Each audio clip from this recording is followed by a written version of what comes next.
I just want to make this clear for everyone watching. What we're talking about here is not encryption. We are talking about using DNS to protect companies, because malware and those examples that you used are going to be using DNS to resolve to command and control, as an example. One of the things that they found was that the U.S. Centers for Disease Control, the CDC, they were taken advantage of in a really interesting way. Okay. They had a CNAME record, which is just an alias in DNS that pointed from cdc.gov domain name. I forget what it was. It was some Azure app.cdc.gov. The bad guys came along. They realized that the CNAME record was still pointing into Azure's namespace. They went and they registered the same project name effectively and took control of the target of the CNAME record. So they actually were able to make something available from something or other.cdc.gov. And what they made available, this may be near and dear to you, was information on how to watch certain Premier League football matches for free. I like that. But I don't endorse it, though. Sorry, just for legal reasons, I don't endorse it. So go on. So for everyone who's watching, just before we get into the interview, I need to say that this video is sponsored by Infoblox, but we're not talking about a whole bunch of Infoblox products in this video. This is a technical video. We're going to talk about how to protect your DNS servers, how to protect your infrastructure from malware and attackers. So it gets very technical. Hopefully you enjoy it. Please put your comments and questions below. Hopefully we can get Cricket back to talk more about this stuff. But let's get into the interview. Hey everyone, David Bombal back with a very special guest. He is the author of this book, a very well-known book, DNS and Bind. He's also written other books, like we've got the cookbook. We've also got the Learning Core DNS. Cricket, welcome to the show. I'm not sure if those are the only books you've written, because you've been in the game for a while. Yeah, thank you, David. There are a few more, but the Learning Core DNS book is the most recent. DNS and Bind is the oldest. The first edition of that came out in 1992. Yeah, you've been doing this for a while. So I want to talk about this guide, because I want to talk about DNS security, and I want to address some of the misconceptions about that. But before we get there, I know you covered a little bit of it in your book, just for people who don't know you. I mean, you're very well known in the industry, but just tell people, how did you get into DNS? Because, I mean, that's a really cool story. You've been doing this, I think, for a while. Yeah, I got into DNS almost entirely by accident. I started my career at Hewlett-Packard, and I was a summer student there for 2 summers while I was in college. And I started full-time working for the department that I had interned with, which was the department that ran the HP Internet. This is circa 1988 when I graduated from college. So it was then the world's largest private TCP/IP-based network. But it was really only the largest TCP/IP network because, for example, IBM had SNA and DEC had DECnet. HP didn't have anything really proprietary, so we went with TCP/IP. And for all the kids, right, don't worry about those. Were just like really scary protocols from the past, right? Sorry, go on. Right. Stuff that you probably don't want to learn about. X25, all the joys, right? Oh, yeah. Yeah. And HP actually had an X25 network, which I entirely did not understand. But I started working in the department that actually ran the HP Internet, but my group, the team I worked on, did office automation strategy. So they were the folks who told you, for example, which word processor you ought to use, which in those days, there was some question about it. Did you use ME Pro, or did you use Microsoft Word, or did you use Word Perfect? Yep. But what happened was I was living up in San Francisco, commuting down to Palo Alto with a bunch of colleagues. And one morning, the manager of one of my carpool mates called me and he said, "Hey, John's had a family emergency, and he's going to have to attend to that. He was registered for a class in downtown San Francisco today, and it's too late for us to get a refund, but we can send someone in his place. Would you like to go?" And I said, "Sure, if it means I don't have to come to work." Yep. Sounds great. I like that. Free training. And sort of secondarily, I said, "What's the class about?" And we said, "It's about the domain name system." And I said, "Well, I have no idea what that is, but sounds like more fun than coming to the office." And the class was taught by Paul Macapetras himself, so the father of DNS. And Paul is a fantastic teacher, very entertaining, and I loved it. I spent 2 days in the class. I learned sort of the basics of DNS, but then I went back to my regular job, which had not changed. And then in October of 1989, for those of you who are old enough, you may remember that we had a big earthquake in the Bay Area. Well, one of the sort of minor things that happened, major to HP, but minor in the scheme of things, was that one of the HP data centers for Building 26, I think, which was on Deer Creek Road, flooded. It was a basement level computer room. There was a sprinkler main that ran over the top of it. It cracked. It turned it into basically an underground swimming pool. One of the servers that we lost was the primary HP.com DNS server. Wow. And I found out about this through a friend of mine, David Northrup. And David had worked at HP Labs. Labs was responsible for running the DNS server at that point. And he said, Cricket, we need to do something about this. I had access to the corporate office's data center. And David and I met up. We spent kind of a long evening resurrecting this DNS server on different hardware in a different data center that hadn't taken any damage. Well, all of this happened unbeknownst to me against the backdrop of this sort of power struggle, or maybe power struggle is the wrong way to talk about it. It was a game of hot potato, really, between HP Labs, which had been running the DNS server, and corporate. And HP corporate actually ideally should have been running the DNS server. After David and I moved the DNS server to the corporate office's data center, basically Lab said, okay, corporate, that's your problem now. You need to administer it. And corporate said, no, we don't have anybody to do that. And David said, Cricket could do that. So I had a bunch of IT managers in my little cubicle saying, is it true? Do you know how to run a DNS server? And I said, I think I could do that. And they said, okay, that's your job now. So that's how I got into it. And I've been doing it ever since. I love that. Be careful which training courses you go on, right? Because after you come back from a training course, you are the expert. That's right. So DNS, love it or hate it. I mean, that's the old cliche. It's always DNS. I mean, last year we had a lot of outages. I shouldn't say a lot. We had some major outages, right? With AWS, Azure, and it came down to DNS. DNS is so important in the world today. But perhaps you can talk about this NIST guide. So for everyone who's watching, I've linked this below. Cricket, you're also one of the authors on this, I believe. So perhaps you can tell us the story of this and like some of the issues with DNS. I think one of the big issues is DNS traditionally has been cleartext as an example. So some people are worried about DNS from a privacy point of view, like ISPs or government spying on the website that they're going to perhaps. But there's a lot of misconceptions, I think, when we talk about secure DNS. And I'm throwing a lot of stuff at you, but perhaps you can take us on the journey, right? Issues with DNS, why is it always DNS? And how do we make DNS more secure? Because I believe that's what you are covering in this document. Yeah.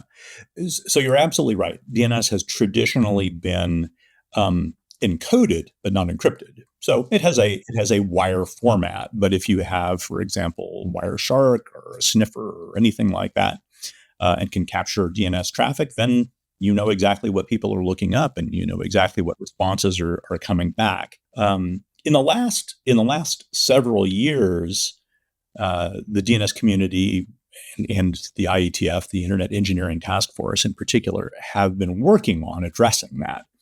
And they've developed various flavors of what we call encrypted DNS. And encrypted DNS is generally meant to encrypt the communication between what we in the DNS community call a stub resolver, but what other folks might call a DNS client. So, for example, the code that's on your smartphone, laptop, or whatever that sends queries to a DNS server and then interprets the responses. So, encrypted DNS basically allows that communication to be encrypted using one of a number of familiar protocols. In some cases, it actually uses HTTPS. As a transport for DNS queries and responses, which of course is familiar to most people. And that's great because that both helps to safeguard the privacy of those transactions, the integrity of those transactions, and then optionally, you can authenticate the DNS server that you're talking to, so you know that it's the real DNS server that you mean to be talking to. And the server optionally can authenticate the client that it's communicating with. So that's been a big project. A lot of folks have spent a lot of time on that. And Fortunately, they've come up with basically three different flavors of encrypted DNS, but they all kind of address the same challenge in slightly different ways. Yeah, so we've got it over TLS, right? And then we've got it over HTTPS, and then we've got it over QUIC. Is that correct? That's right. And we usually refer to those by as is the internet's want, their acronyms. So DNS over TLS we call DOT, DNS over HTTPS we call DOE, like what Homer Simpson says. And I don't actually know whether DOQ is pronounced as DOC or anything like that, but it's DNS over QUIC. Yeah. So that, I think, is what a lot of people think about when they think about securing DNS. They think, okay, encrypted DNS. But this document goes into a lot more detail because we're talking about protective DNS. Is that right? That's right. So there are so many different aspects of DNS security. And encrypted DNS is definitely one of those. Another, though, is, for example, how you safeguard your DNS infrastructure. How do I protect, for example, my internet-facing authoritative DNS servers against attack? Against, for example, a resource exhaustion attack, somebody targeting me in a DDoS attack, or maybe even somebody using my DNS servers to attack somebody else. So that's certainly one issue that we've had to address over the years. There's the threat of cache poisoning, which we've been addressing with DNS Sec, the DNS security extensions, for some time. And some people, when they hear DNS security, they think of DNS Sec, which is basically adding cryptographic security to DNS so that you can digitally sign a zone, and so that appropriately outfitted recursive DNS servers can then cryptographically validate the data that comes back from these signed zones. But there's also this idea of protective DNS, which has really emerged only in the last, say, 15 years. 2010 was kind of a seminal year when it comes to protective DNS, because Paul Vixie, who many of you have probably heard of, Paul Vixie and a colleague of his, Vernon Shriver, came up with the idea of something called response policy zones. They were sort of fed up with the notion that DNS servers around the internet were being used by the bad guys over and over and over again, right? If you think about it, any, say, phishing campaign involves DNS over and over and over, right? To deliver the phishing email, that requires DNS lookups. When they're trying to lure you to click on a link that leads you to some malicious website or something else, there's also a domain name in there that has to be resolved. There are, if your device is infected, then the malware probably wants to rendezvous with some command and control infrastructure out on the internet, and that's also going to require one or maybe several DNS lookups.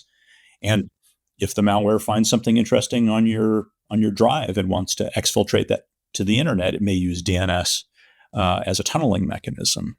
So Paul and Vernon said, look, in so many of these cases, we know certain domain names that are going to be used maliciously. We know the domain names that they're using in this phishing campaign, or we know the domain names that identify this command and control infrastructure. And if we could just kind of imbue our DNS infrastructure with a little bit of intelligence about these malicious domain names, and say, if you get a query from one of these malicious domain names, don't resolve it, that would be a huge benefit to the internet as a whole. And that's really one of the things that response policy zones did, was to give DNS servers that intelligence, or at least give you the mechanism to consume that threat intelligence from other sources. I just want to make this clear for everyone watching. What we're talking about here is not encryption. We are talking about using DNS to protect companies, because malware in those examples that you used are going to be using DNS to resolve to command and control, as an example. So if you just give us the details, so go deep if you like, but basically the DNS server is going to reply back saying that dodgydomain.com or whatever it is doesn't exist. So that stops that malware. Is that kind of the idea? So you are protecting the organization by basically blackholing the dodgy domains. Yeah, that's exactly right. So you can think of response policy zones, or any protective DNS mechanism, as being one that gives you the ability to configure policy on a DNS server. And typically what you want to say with those policies is, hey, if you're looking up dodgydomain.com or any number of known malicious domain names, then follow the appropriate policy. And that policy might be exactly what you describe. Respond with NX domain, which means there is no such domain name, or Maybe you respond with a particular internal IP address, which might be, for example, a portal where you send people that says, hey, you tried to look up a domain name that you shouldn't have looked up. So is this where you get a security feed, say from Infoblox? Because Cricket, you work with for Infoblox, is that right? So you guys would have like people on staff finding out all these dodgy domains and then feeding it to like a feed, and that allows administrators to update their domain list of good and bad domains. Is that kind of the idea? Yeah, that's exactly right. So as the name suggests, a response policy zone is just a zone. So the same DNS abstraction that we use to publish address records, Quad A records, MX records, stuff like that. So the great thing about response policy zones is that you have sort of a built-in publish-subscribe model in that some organization like Infoblox can make their threat intelligence available in a response policy zone by running a primary DNS server out on the internet. And then anybody out there who subscribes to it can just configure their DNS servers as secondaries for that zone. And they pick up that data on a timely basis because we can send notify messages to their secondary DNS servers to say, this data has changed.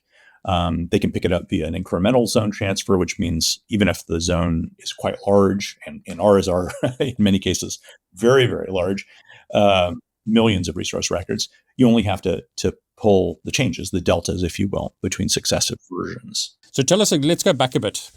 We are talking about encrypted DNS. So that's covered in this guide. You're talking about protective DNS, so protecting an organization, as an example, by using DNS, not just to resolve names, but also to protect the organization. But you're also talking about how to protect DNS itself, because like you mentioned, DDoS attacks against DNS servers. I mean, there's been examples of that.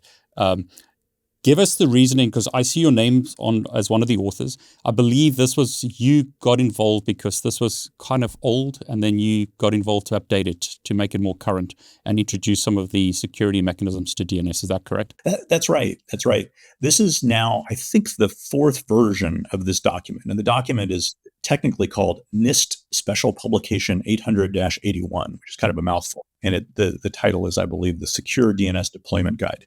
It's been around for a long time, and it has been a lifesaver for DNS administrators because there's been so little material out there available to tell you how to secure your DNS infrastructure.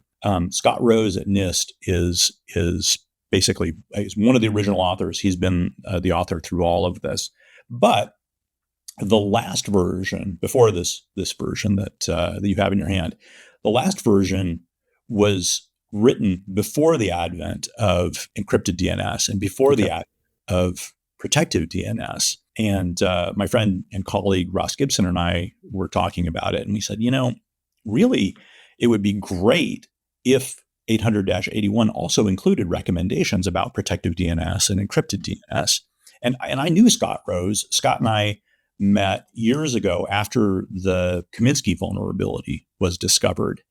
And Dan Kaminsky and Scott and I did, I think, at least 2 different webinars to talk about the nature of the vulnerability that Dan discovered, to talk about DNS Sec as a solution to that vulnerability. And Scott could point to 800-81 and say this includes a lot of information about how to implement and how to manage DNSSEC signed zones. So I contacted Scott and I said, hey, it would be great if 800-81 had material about protective DNS and encrypted DNS and things like that. What do you think? And he said, yeah. He said, I don't really have a lot of time to work on that right now. And I said, well, I have some time. I could help with that. And my colleague Ross Gibson can help with that. Is that okay? Could we write some material for you and contribute it? And he said, sure, that would be fantastic. And so that's what we did. We added sections on encrypted DNS and protective DNS, as well as some material on some other recommendations. There was a fair amount that Scott really wanted to change, actually, because there was some stuff that had become outdated. There was some stuff that he felt was too implementation specific to, for example, Bind. So I would say the entire document really got an overhaul. So, I was reading through this. There's a lot of fantastic information, but I think I'm going to recommend this. If you don't understand DNS, read this book, right?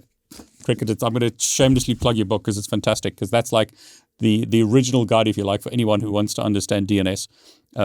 It goes into a lot of detail. So for anyone who wants to learn more, start with that book. That teaches you the basics of DNS, obviously bind. But this document, who's it aimed for? Is it security practitioners, or is it for executives, or is it for anyone who comes into contact with DNS, which is kind of like all of us? Well, I would say that previous versions were really aimed more at network administrators. And one of the changes is that now a lot of that security material is also aimed at security administrators and security practitioners. So that's a pretty material change in the focus of the document. I would say that there's probably something there for anybody in the sort of world of security or the world of networking. I'm not sure a layperson would be very interested in that. I think it's a bit deep for them. But I mean, yeah. It's a good point that you make there, right? Because the network folks, I come from a networking background originally. The networking was focused on networking, and then cyber people were focused on cyber. But we have to work together now. So networking people can be involved in helping cyber people stop these threats, because, as you mentioned, like simply changing things in DNS will help protect the organization. Yeah. And it's protective DNS is sort of a tricky technology that way, because, of course, traditionally DNS has been managed by networking teams, but this is a security mechanism now.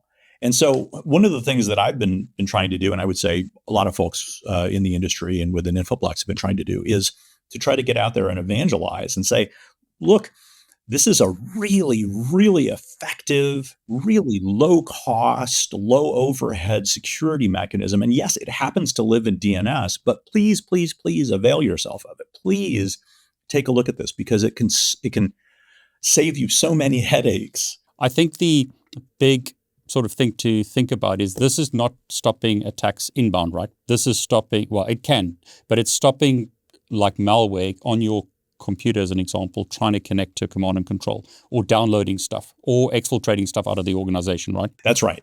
Or if you think about it, even the accidental clicking on a phishing link, for example, because if you can't resolve the domain name in that link to an IP address, then you can't connect there.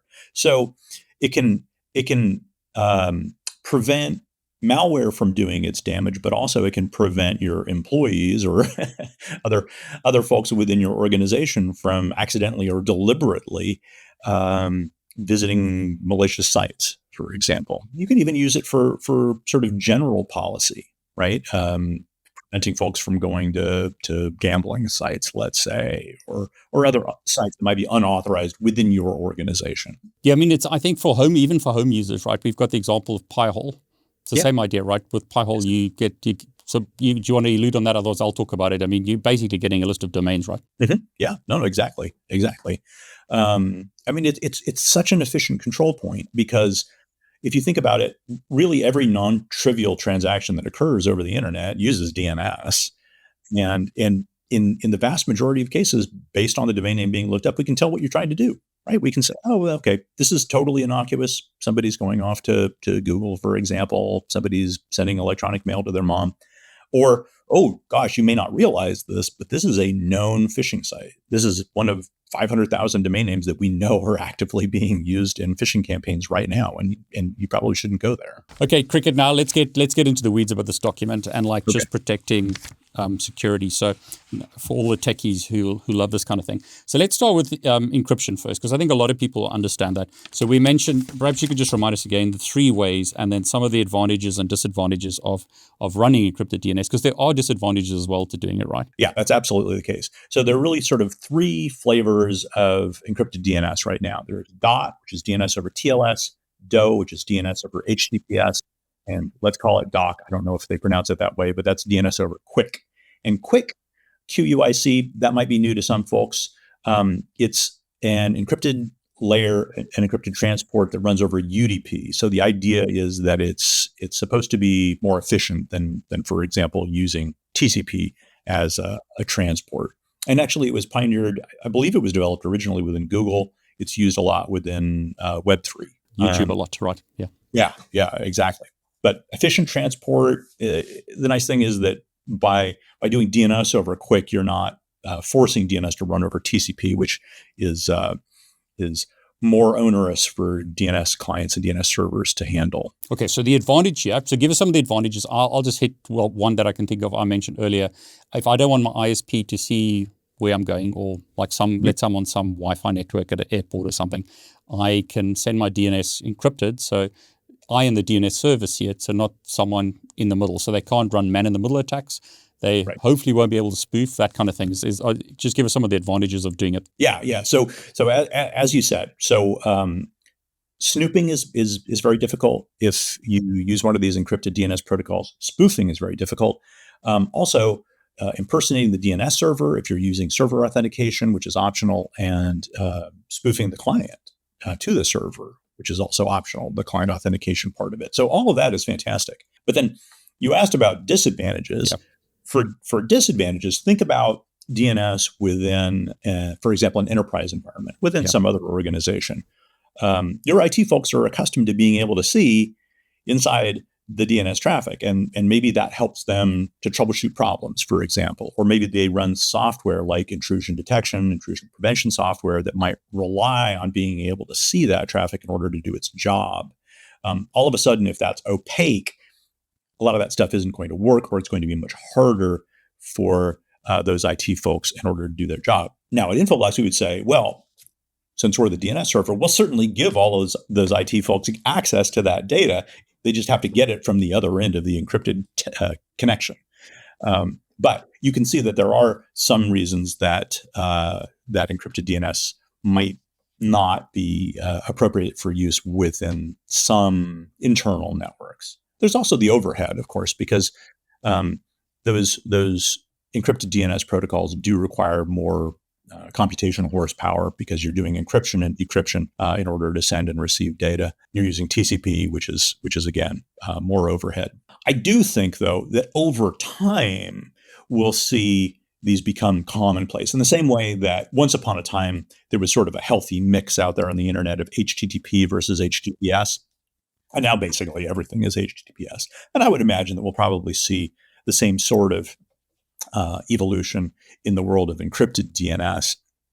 And sooner or later, it'll probably just all be encrypted, and that's what we'll all be accustomed to. Yeah, because I mean, why don't we do it automatically at the moment? Is it because it's an optional setting in the browser or the operating system of the client? Is that the reason why it's not like mandatory? Because with like you mentioned HTTPS, I mean, in the past we used to have the padlock and like warnings if it was clear text, but now it's just always HTTPS. And if you go to a website that hasn't got encryption, you get like this crazy warning on your browser. Is this kind of like, why is it not the standard today? Well, one of the things that we've seen is that we have sort of a horse race among these various encrypted DNS protocols. It seems to me like, as far as adoption goes by the implementers of various DNS clients, DOE is out in front. So, for example, the latest versions of Windows support DOE, Mac OS, iOS, iPad OS all support DOE.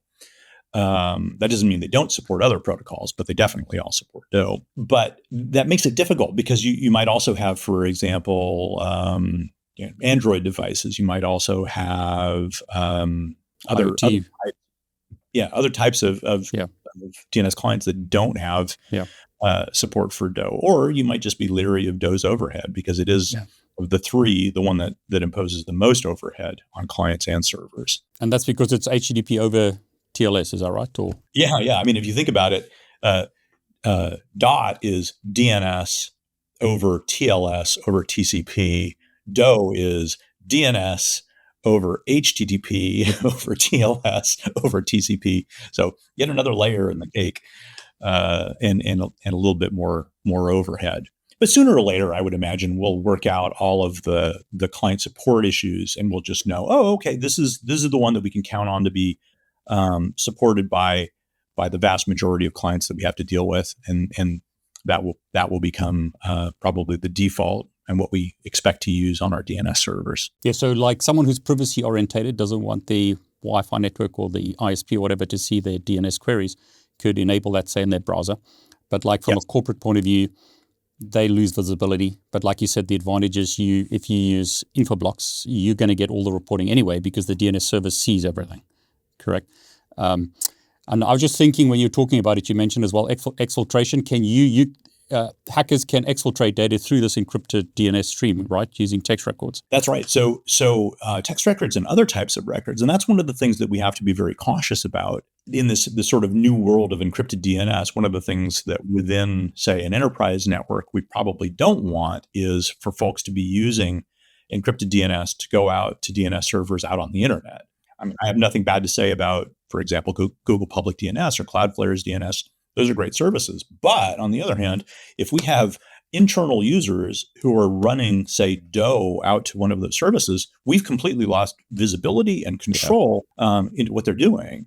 So that can be very difficult from a troubleshooting standpoint, but it can also be dangerous because they could be, for example, going places that we're unaware of. As you say, there's malware out there that uses DOE in order to do exfiltration, right? And because it's relatively straightforward to embed the data that you want to exfiltrate out to the internet in a series of DNS queries. But I think at the end of the day, it's just like with HTTPS and HTTP, we've got to move to the encrypted way of doing it.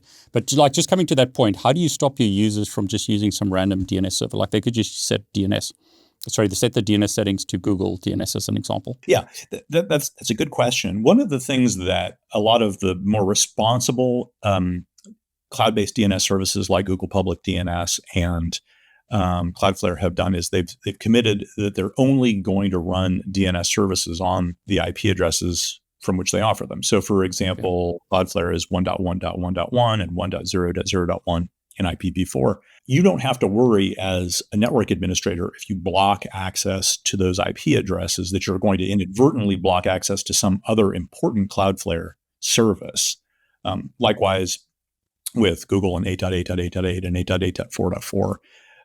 So you can block that access on your firewall and just say, okay, look, we don't allow you from inside our organization to go out to the internet and use Google Public DNS. You can do that from your home all you want, but inside, when you're sitting at your desk or using one of our internal networks, you've got to use our DNS infrastructure because we have, for example, protective DNS mechanisms plumbed into it that are going to prevent you, we hope, from accidentally infecting your device. In this document, you mentioned something which I think is top of mind for a lot of people these days. What about quantum computing? Oh, yes. Yeah, quantum computing is, I feel like it's kind of a big question mark. Fortunately, we've known about quantum computing for some time, and there are folks who are smarter than I am about such topics within the IETF and within the DNS community who are looking at, for example, how do we modify DNS Sec? How do we use other encryption protocols that are resistant to quantum computing within DNS Sec or within these other encrypted DNS protocols? So they're aware of it. I don't follow a lot of that work as closely as I should.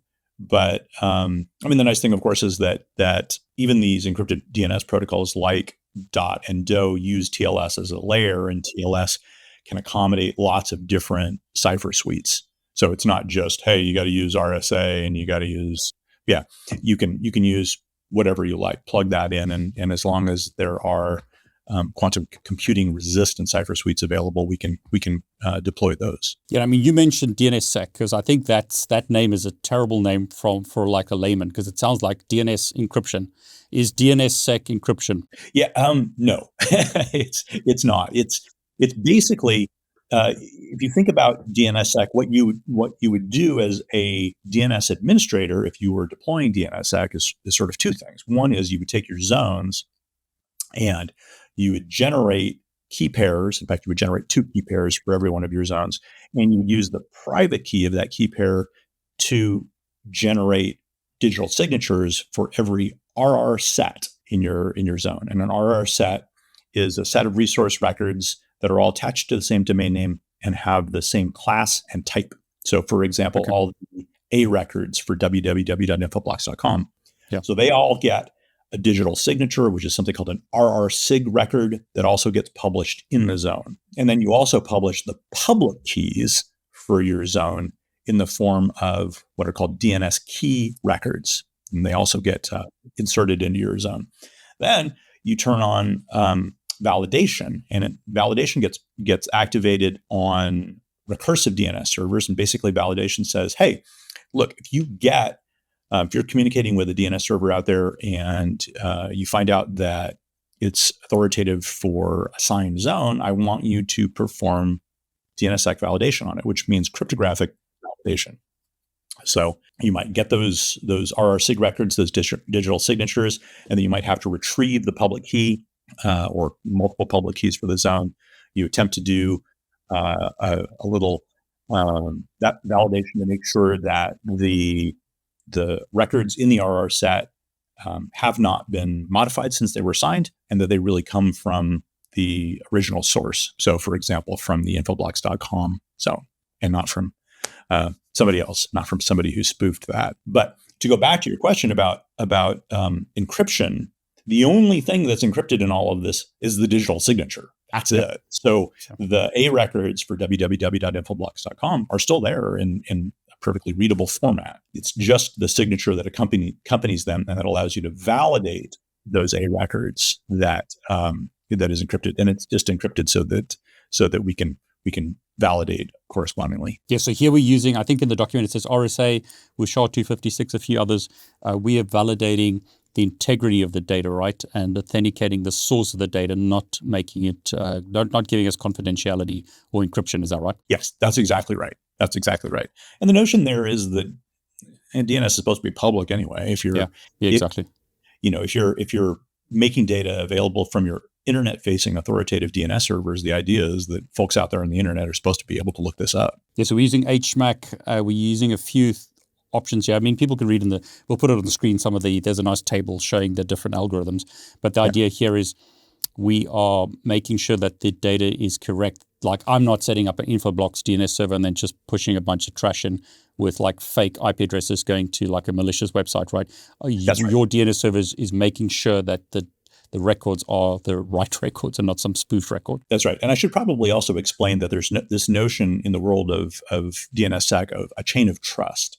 So when we at Infoblox, who manage infoblox.com, generate our key pairs, our public keys and private keys for infoblox.com, we actually have to go to the folks who run COM with our public key and say, look, here is the stuff that shows that we are the duly appointed administrators of infoblox.com. Could you please sign our key, basically our public key? And so what happens is that they inject into the COM zone information that attests to what our public key looks like, so that if you have no other data, right, you don't know anything about infoblox.com, but you end up following a series of referrals from the top of the DNS hierarchy down to infoblox.com, you'll go through the COM zone and they will present you with something that says, this is what you should expect the infoblox.com public key to look like. Yes, it's exactly like, I think as an analogy for people watching, it's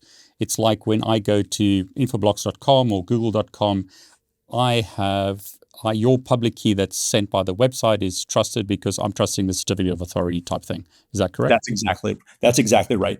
I think the only difference here is that there are more steps. Yeah. The chain is longer in DNS, or it can be longer than it typically is in X509, which is what you're talking about. So I was reading the document, right? Some of these algorithms are not PQC algorithms. So we do have a worry that perhaps DNS Sec at some point needs to be upgraded. Is that right?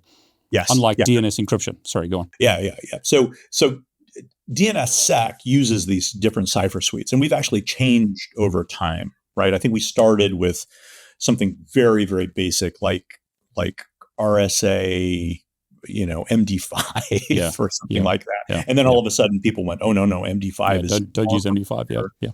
And so, and that was RSA with a certain key length as well. Yeah. So we rolled over, as we say, to longer key sizes or longer keys in RSA, and away from MD5 to, I think, probably SHA-1, and then eventually we ended up at SHA-256.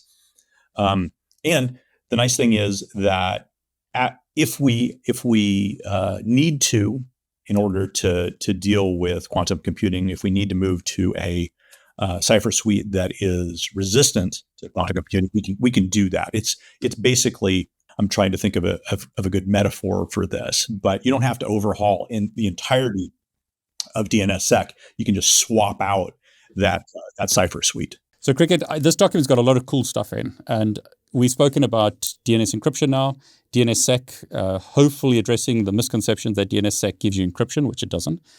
Let's talk now about protecting DNS, because DNS obviously is going to get attacked, because if I can spoof someone's DNS server, I can give them any IP address I want, and then send them to a malicious domain. And I mean, one of the obvious ones that people think of, but you can talk about some of the other cool ones here, very interesting names like lame delegation and so forth. But type squatting is one that people will know. So I saw the Infoblox video where you were using like Facebook with 00, like stuff like that, right? So, I mean, hackers and the like will just use special characters in the name to represent a domain and try and get people to go to a malicious domain rather than a real domain. So how do we protect DNS? Because DNS obviously is under attack. Yeah, that's an interesting question.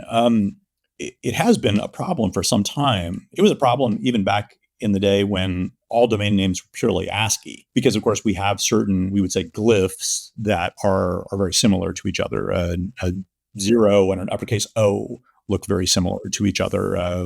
In some fonts, a lowercase l and an uppercase I are indistinguishable from each other, and the bad guys take advantage of that and register domain names that look to the untrained eye exactly the same as others. And then in the 1990s, we spent a lot of time introducing something called IDNA, Internationalized Domain Names for Application.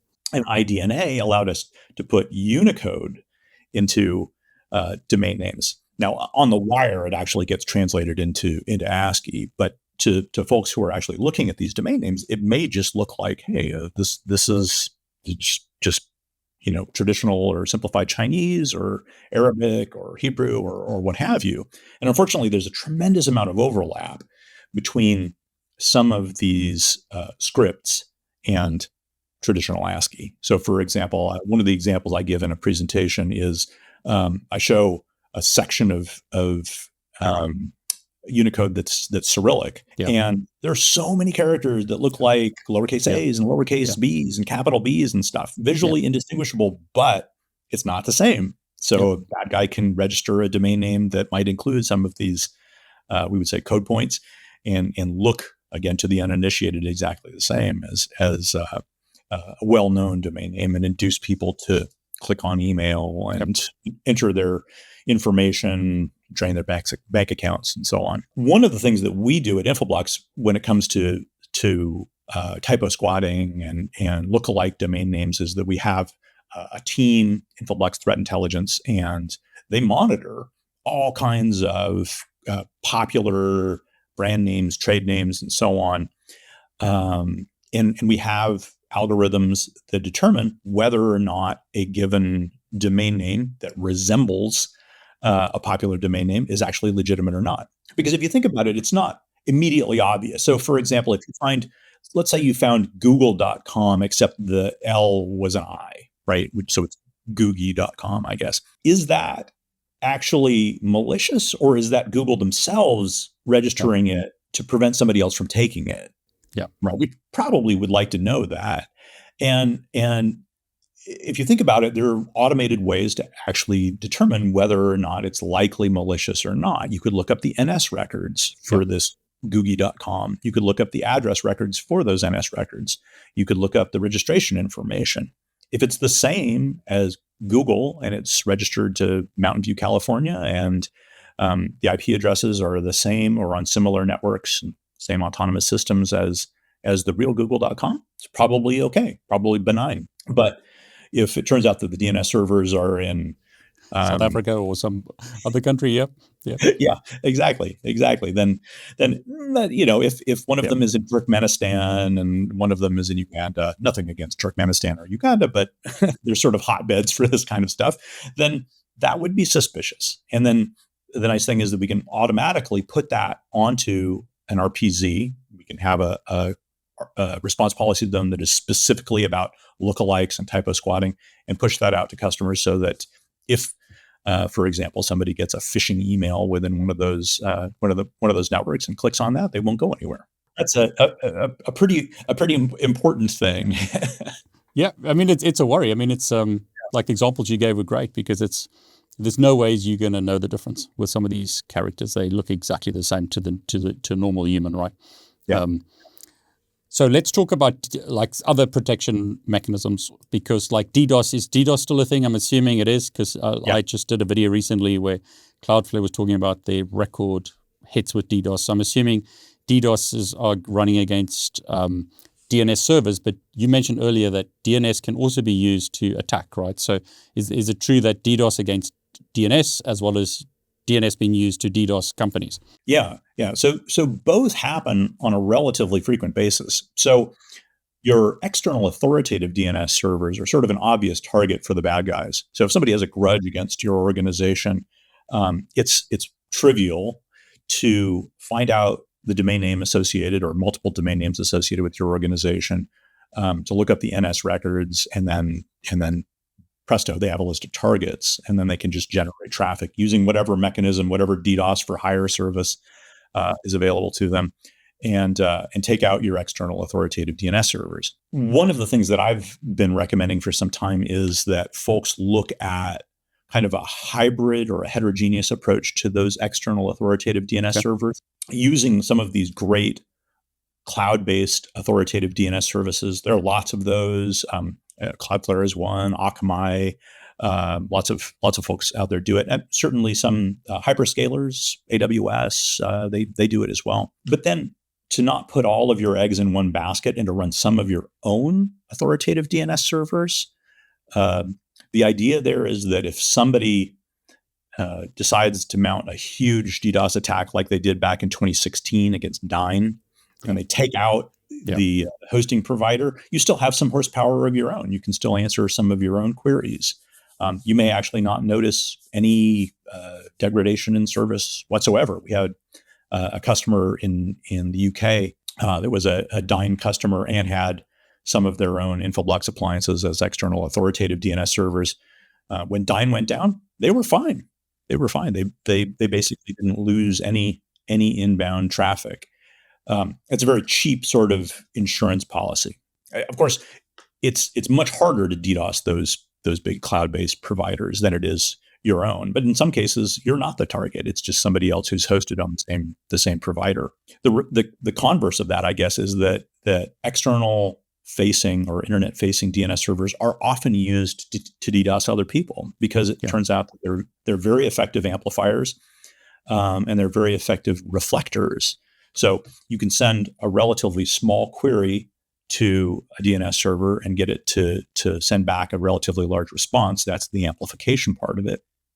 And then DNS is by and large UDP based, so it's connectionless, which means that it's trivial to spoof a query from an IP address that you want targeted, and then to have the DNS server respond to that particular IP address.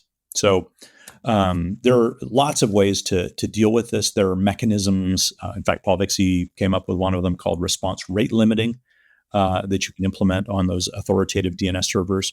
Basically, response rate limiting says, I'm not going to send the same response back to the same network more than this many times a second, let's say. So it's kind of a rate limiting technology. And there are other mechanisms that you can use to prevent your DNS infrastructure from becoming part of this problem. So that stuff's not on by default, right? That's something you're going to have to enable? Yeah, I mean, it depends on the vendor. I'm trying to remember whether we certainly support response rate limiting. I don't remember whether we turn it on by default. At Infoblox, right? Yeah, that's right. Yeah. In Infoblox. And I should specify that response rate limiting is not a feature that is unique to Infoblox. It is simply a part of Bind. Every modern version of Bind should include it. So if you're running just a plain vanilla Bind authoritative infrastructure, if you're running a competitor's infrastructure and it's Bind based, you probably have it available to you. Cricket, so you must have lots of stories. You've been in the game for a long time. Based on this document and like the protection mechanisms of DNS, like you shared this example about Dyn, have you got other cool stories and like lessons learned that people can think about to protect their DNS servers and protect their organizations when it comes to DNS? Well, I had one story that I thought was pretty interesting. This is one that our head of threat intelligence, Renee Burton, told me about. Her team does fantastic work. But one of the things that they found was that the U.S. Centers for Disease Control, the CDC, they were taken advantage of in a really interesting way. Okay. They had a CNAME record, which is just an alias in DNS that pointed from cdc.gov domain name. I forget what it was. It was some Azure app.cdc.gov domain name, and it pointed into Azure's namespace. They'd probably been testing some sort of an app and had eventually maybe completed the testing and had just not thought to remove the old CNAME record. Now, you wouldn't think that would be such a problem. Well, the bad guys came along. They realized that the CNAME record was still pointing into Azure's namespace. They went and they registered the same project name effectively and took control of the target of the CNAME record. So they actually were able to make something available from something or other.cdc.gov. And what they made available, this may be near and dear to you, was information on how to watch certain Premier League football matches for free. I like that. But I don't endorse it though. Sorry, just for legal reasons, I don't endorse it. Yes, go on.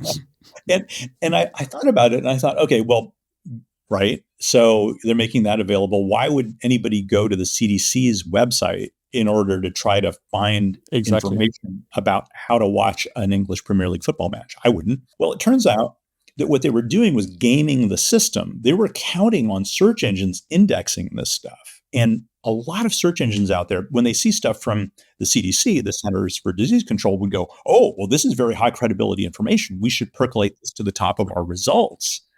So basically what happened was when people were saying, well, how can I watch, I forget who it was, Wolverhampton or something. They were like, how do I watch the Wolverhampton match for free? They'd get these results and not noticing that it was coming from the CDC. They'd click on this link and probably be prompted to, download some installer and who knows, have their device infected. Yeah. And that was all because this CNAME record, this alias was left there. So it's an interesting testament to just how important DNS hygiene is, right? How important it is to clean up after yourself and to make sure that, oh my gosh, we don't want these things, especially something like an alias that points outside of your namespace. We want to make sure that those are cleaned up as quickly as possible. And I might, it'd be responsible of me to note that there's lots of software out there that can automatically do this for you. I mean, we do it at Infoblox, but there's also free scripts that you can use and run them on your namespace just to see that, hey, you don't have any of these dangling CNAME records around. Cricket, this document is from NIST, which is obviously highly respected, but it's a US-based thing. Let's say I'm based in South Africa or I'm based in the EU. I'm in the UK as an example. Why do I care about this? Apart from the fact that it's good material to follow. But how does this apply to international organizations? Yeah, good question.